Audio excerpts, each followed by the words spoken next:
د باجوړ عملیات د افغانستان او پاکستان ترمنځ یوه وسلواله جګړه وه چې د سپتمبر 1960 څخه تر سپتمبر 1961 پورې د باجوړ په سیمه کې ترسره شوه.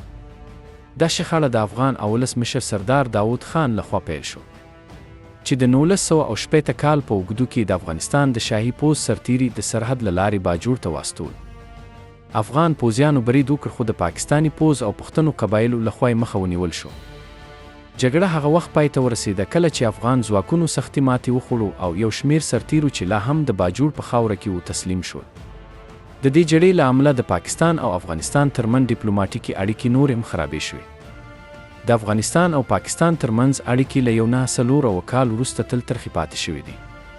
کله چې پاکستان له انګلستان څخه خپلواکي ترلاسه کړه، افغانستان یوازینی هیواد و چې د پاکستان د ملګرو ملتونو غړیتوب یې رد کړو. له 1940 کال راهیسې افغانستان په پاکستان کې د وسلو او پیسو د ویشلو له لارې د پاکستان ضد عناصر حمایه کول.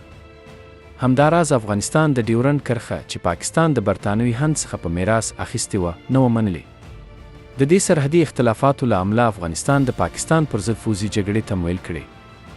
د 1960 او 1961 کلونو ترمنځ په زرونو افغان سرتیري چې ځانونه یې ملیشي ښوولې د پاکستان باجوړ سیمې ته داخل شول چې دا سیمه اشغال کړي. همداراز افغانستان د سرحد په اوږدو کې زرونه سرتیري، ټانکونه او درنې وسلې ځای پر ځای کړي او په پاکستاني قبایلو او پوځیانو بریدونه وکړل.